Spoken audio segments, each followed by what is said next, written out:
अस्सलाम वालेकुम नाज़रीन। 27 दिसंबर के मौके ते पीपी अगवान एडवोकेट सैयद दुर्ममन शाह पारा मदई जी बाईपास से हिकिड़ी कैंप लगाई वही है।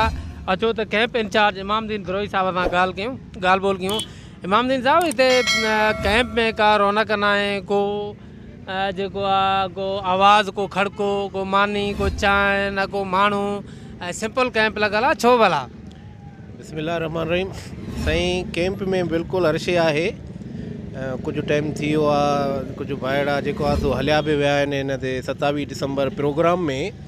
सुबुह जो त काफ़ी हिते माशाअल्लाह रौनक हुई, बिल्कुल अर्शे आहे। लाउड भी पियो आहे पर कुछ रश जे करे असां लाउड खे फ़िलहाल बंदि करे छॾियो आहे। ऐं कुछ दोस्त जेके हुया आहिनि उहे 27 दिसंबर ते जेको आहे सो बिलावल साहब जो जेको आहे सो उते प्रोग्राम आहे, उते 27 दिसंबर तकरीब आहे, उन में हलिया विया आहिनि। जे करे वरी कैंप ते कुछ माण्हू घटि थी विया आहिनि। साईं इमामदीन साहब इहो ॿुधायो त कैंप जेको आहे कंहिंजे तरफ़ां लगाई वई आहे ऐं छाजे लाइ लगाई वई आहे? साईं कैंप साईं दुर्ममन शाह जे तरफ़ां लगाई वई आहे ऐं मोहतरमा बेनज़ीर भुट्टो जी 27 दिसंबर शहादत जे तकरीब जे लगाई वई आहे, उनखे ख़राज अक़ीदत पेश करण जे लाइ।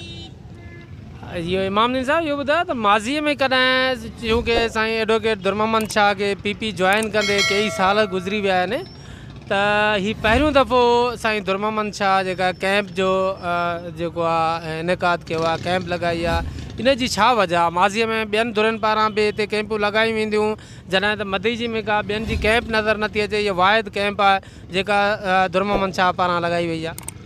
असल में अॻ में कैंपियूं जेके लॻंदियूं हुयूं, हिन भेरे असां बि ॾिठोसीं काथे मोहतरमा जी कैंप नज़र न पई अचे।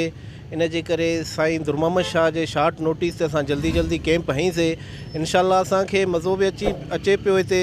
इंशाअल्लाह उम्मीद आहे त आइंदा बि बहितरीन क़िस्म जूं कैंपियूं हिते लॻंदियूं साईं दुर्ममन शाह जे तरफ़ां। ऐं साईं दुर्ममन शाह अवाम जेको मदे जी जो आहे उहो उन सां गॾु आहे। इंशाअल्लाह साईं दुर्ममन शाह अवाम सां जेको आहे उहो सचो आहे। उन अॻिते हली इहो अवाम साईं दुर्ममन शाह अॻिते कंदो ऐं हिकिड़ियूं कैंपियूं लॻंदियूं ऐं मोहतरमा जो जेको आहे विजन आहे उहो हमेशह जारी रहंदो साईं दुर्ममन शाह जी तरफ़ां। हा इमामदीन साहब तव्हां इहो ॿुधायो त न कैंप में तव्हां कहिड़ी सर्विस जो था कमु, कहिड़ो था कयो, न कैंप जे क़ाइमु करण जो मक़सदु छा आहे?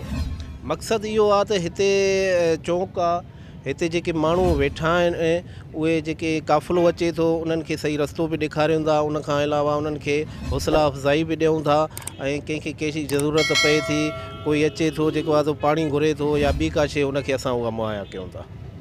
वॾी महिरबानी तव्हांजी इमामदीन साहब। नाज़रीन खे ॿुधाईंदो हलां त हीअ मदई जी बाईपास जेको जिन खे ॾखण बाईपास बि चऊं हिनखे, वाया ॾखण, मदई जी बाईपास वाया ॾखण चौक ते हीअ कैंप पीपी अगवान एडवोकेट सैयद दुर्ममन शाह पारां क़ाइमु कई वई आहे। शहीद राणी खे सुरुख सलाम पेश करण जे लाइ जेकी पूरे पाकिस्तान मां ईंदड़ काफ़िला हितां गुज़रनि था उन्हनि खे वेलकम करण जे लाइ ऐं उन्हनि खे फैसिलिटेट करण जे लाइ, जिन जा इमामदीन बिरोई साहब जिन हिन कैंप जा इंचार्ज आहिनि, जिन जी ॻाल्हि ॿोल अवां